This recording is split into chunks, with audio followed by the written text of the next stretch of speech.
The strange part is that self-respect does not always feel like relief at first. Sometimes it feels like standing in a quiet room after years of noise and realizing your own heartbeat sounds too loud. Sometimes it feels awkward, almost rude, as if you have broken an invisible rule.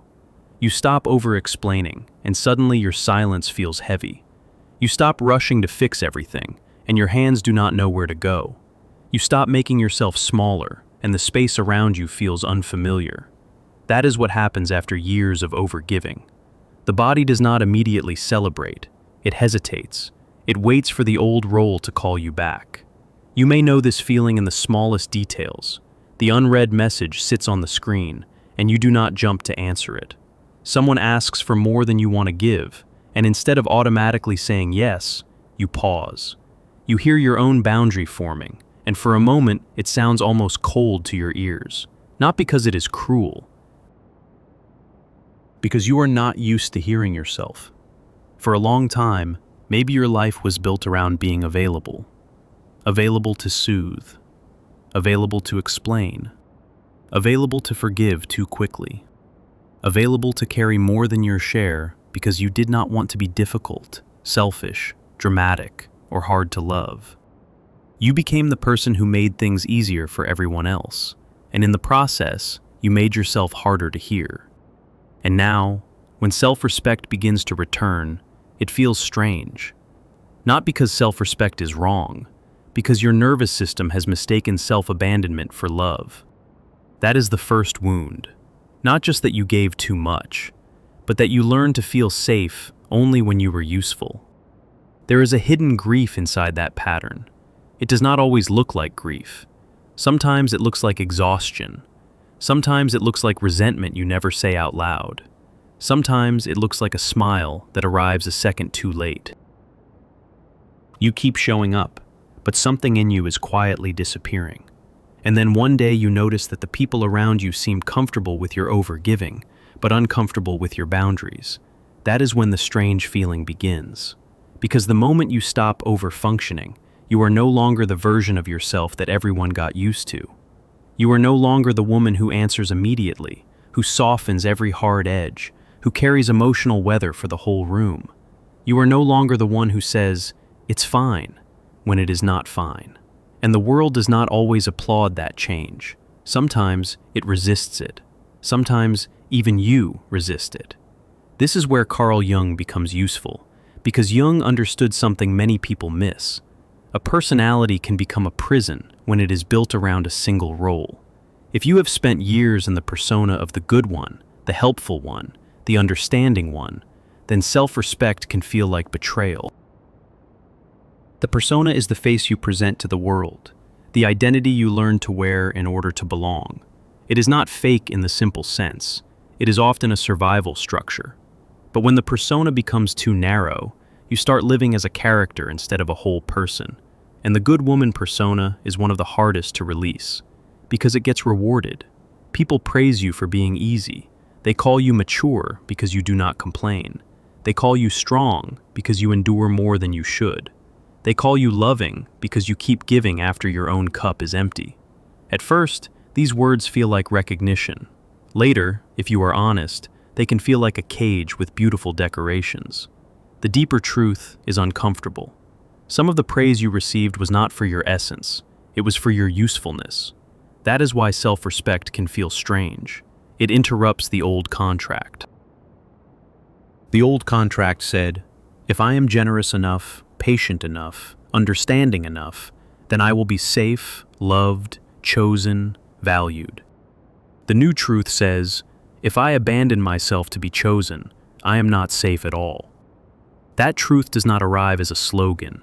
It arrives in the body, in the tightness in your chest when you almost say yes and mean no, in the fatigue that follows one more emotional rescue, in the hollow feeling after you cancel your own plans again, in the moment you realize you know other people's needs better than your own. This is not just a habit, it is often a complex. A complex is not simply a bad mood or a bad day. It is a loaded emotional pattern that forms around an old wound and starts reacting before your conscious mind can intervene. If you were taught, directly or indirectly, that love must be earned through self-sacrifice, then every time you choose yourself, the complex may flare up. You may feel guilt, anxiety, even a kind of panic. Not because you are doing something wrong, because an old emotional system believes your survival depends on being convenient. And that is why self-respect can feel like danger before it feels like peace. You may notice it in ordinary moments. You do not reply right away, and suddenly you feel guilty. You do not offer to solve someone else's problem, and you feel selfish.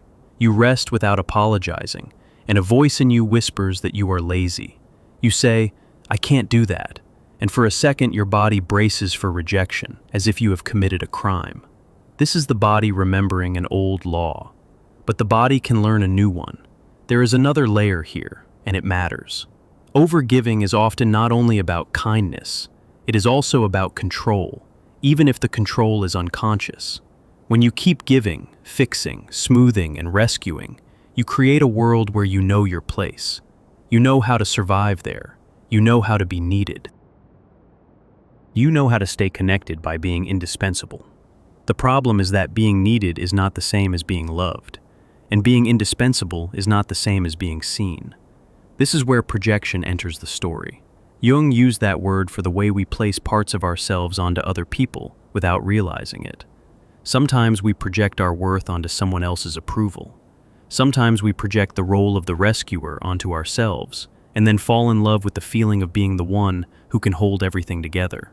Sometimes we project our fear of abandonment onto every silence, every delay, every change in tone. If you have overgiven for years, you may have been projecting security onto usefulness. You may have believed that as long as you were necessary, you would not be left behind. That belief can shape an entire life. You become the one who remembers birthdays, repairs tension, translates moods, carries the emotional load, and keeps the relationship alive when it starts to weaken. You become the bridge, the cushion, the soft place, the emotional laborer. And because you are so good at it, people around you may never realize how much of yourself you have spent, until the day you stop. Then everything feels different. Not only for them, for you. This is the moment many people misunderstand. They think the discomfort means you are becoming bitter or distant. They think self-respect has made you cold.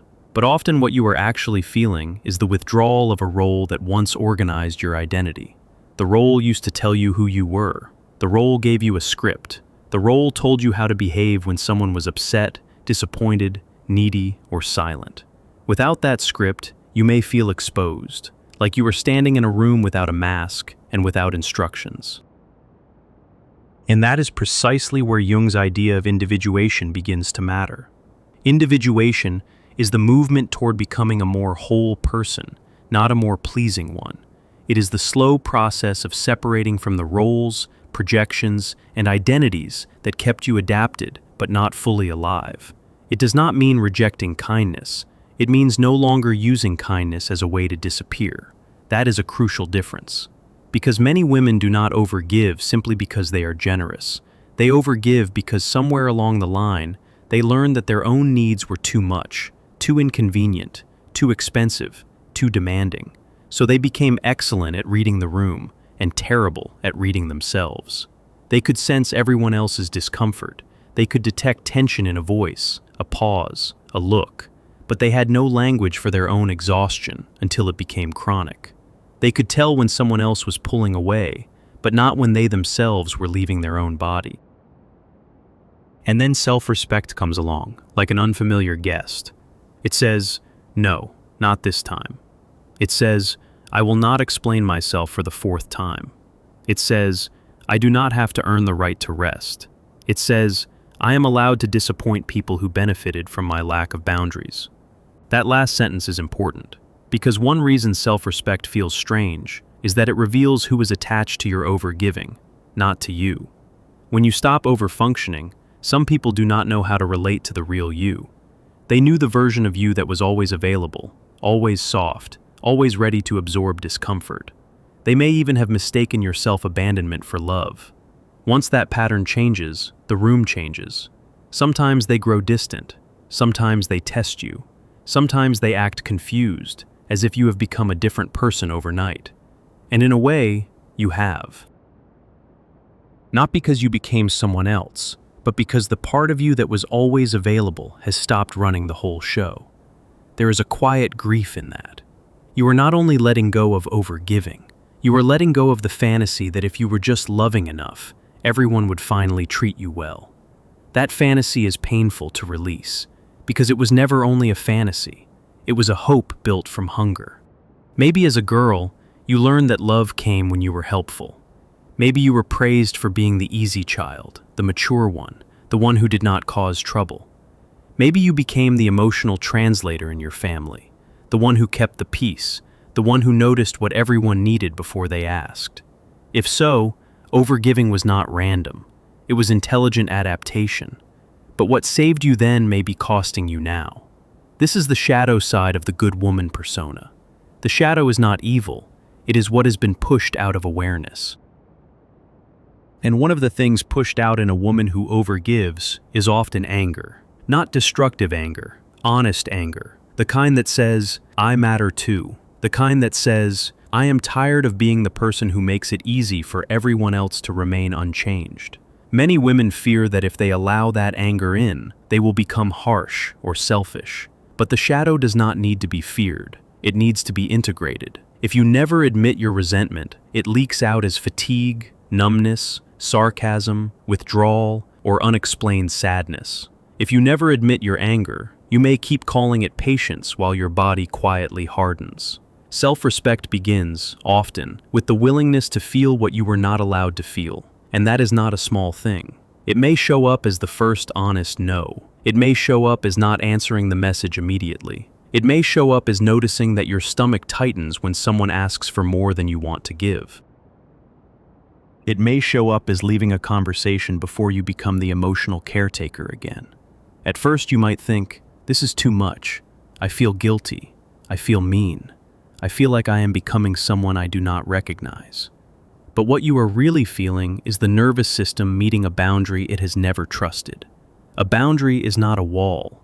It is a line that says where you end and where another person begins. If you have spent years with blurred edges, then a boundary can feel like separation, and separation can feel like loss. That is why self-respect can feel lonely at first. You are no longer fused with other people's expectations. You are no longer trying to be the answer to every discomfort in the room. You are becoming distinct. And distinctness can feel terrifying to a part of the psyche that was built on merging. This is where the ego enters the picture. The ego is the part of the psyche that says, this is me, this is my place, this is what I can bear. When the ego is weak or overrun by old patterns, it can mistake self-erasure for love. It can think, if I just keep giving, maybe I can secure belonging. But a stronger ego does not mean a harsher person. It means a more truthful one. It means someone who can tolerate the discomfort of being clear. Clear about what you want. Clear about what you will not keep carrying. Clear about what drains you. Clear about what no longer fits. That clarity can feel almost scandalous if you have lived as a people pleaser. You may even notice that when you speak plainly, some people call you changed. They may prefer the version of you that was easier to manage. But change is not always a betrayal. Sometimes it is a return to the self. In Jungian language, the self is the deeper center of the psyche, larger than the ego, the part that seeks wholeness rather than performance. The self does not ask you to become less loving. It asks you to become less divided, less split between what you feel and what you do, less loyal to a role that empties you, less willing to sacrifice your inner truth for the comfort of others. That is why self-respect can feel strange after years of overgiving. It is not merely a new habit. It is a reorientation of the whole inner system. And reorientation is disorienting before it is liberating. You may find yourself wondering whether you have become too much, too guarded, too difficult. But pause there. Ask a better question. Not, am I still easy to love? Ask, am I finally being honest about what love costs me when I abandon myself? That question changes everything. because overgiving is often romanticized as devotion, when in fact it can be a form of self-erasure dressed in virtue. And self-respect, which may initially feel awkward or even selfish, is actually the beginning of psychological maturity. It is the moment you stop asking, "How can I be what everyone needs?" and begin asking, "What is true for me?" This shift can feel small from the outside, but inside it is enormous. A woman who has spent years proving her worth often does not know how to receive without guilt. She may feel uneasy when she is not useful. She may feel exposed when she is not fixing. She may even choose unavailable people because their distance keeps her in the familiar role of chasing, waiting, and trying harder.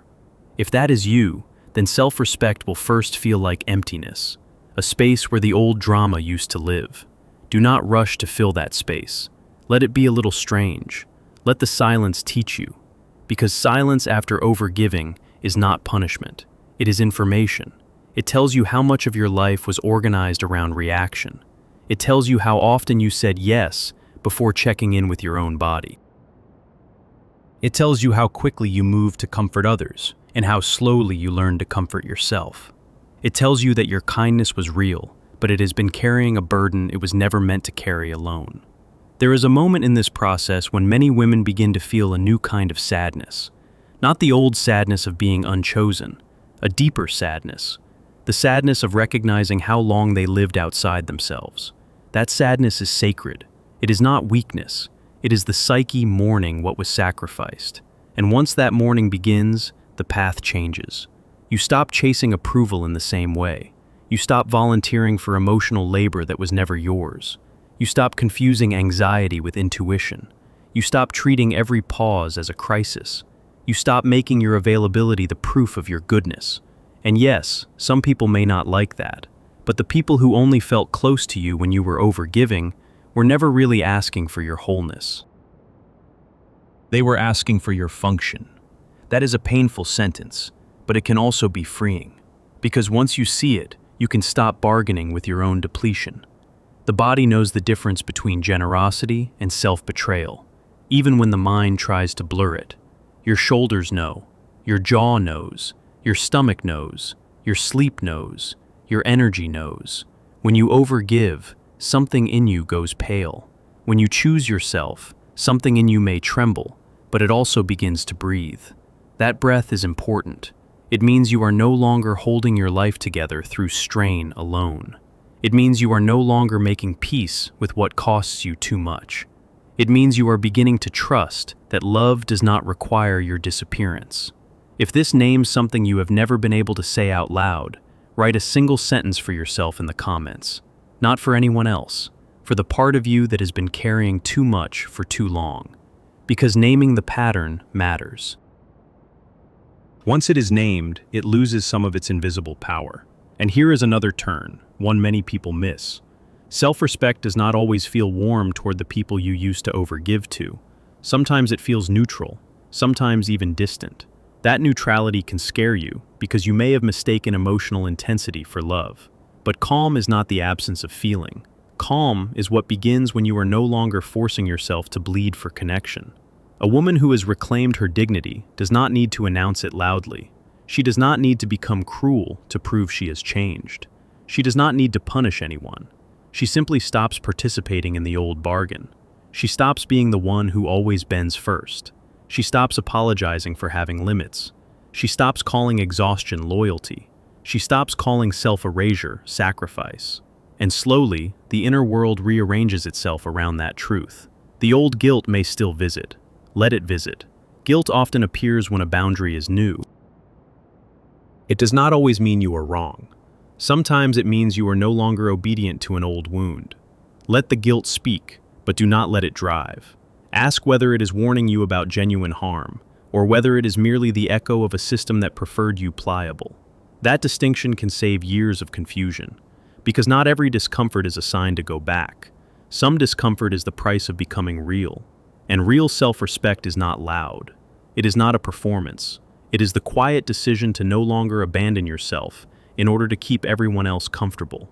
That decision may look ordinary from the outside, a slower reply, a firmer no, a changed tone, a canceled plan, a refusal to explain what has already been made clear.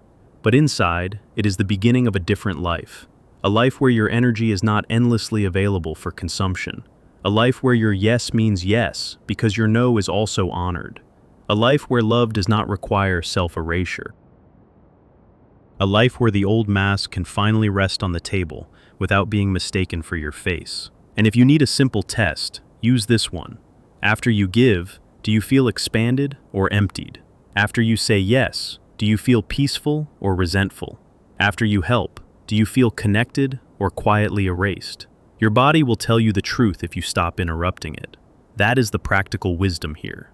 Not to become hard, not to become suspicious of everyone, not to turn every boundary into a fortress, but to listen. To notice when your giving is rooted in love and when it is rooted in fear. To notice when you are generous because you choose to be, and when you are generous because you are afraid of what happens if you are not. There is a world of difference between those two. One nourishes the self, the other drains it. And perhaps that is why self-respect feels strange at first. It asks you to become unfamiliar to the version of yourself that survived by disappearing.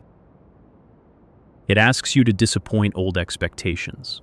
It asks you to tolerate being misunderstood while you learn to stand in your own center. It asks you to trust that your worth is not measured by how much of yourself you can give away. That trust does not arrive all at once. It arrives in fragments, in one honest sentence, in one unopened message, in one evening where you choose rest without apology, in one conversation where you do not over-explain, in one moment where you feel the old guilt rise and still stay with yourself. That is how the psyche changes, not through a dramatic transformation that erases the past, through repeated acts of self-return.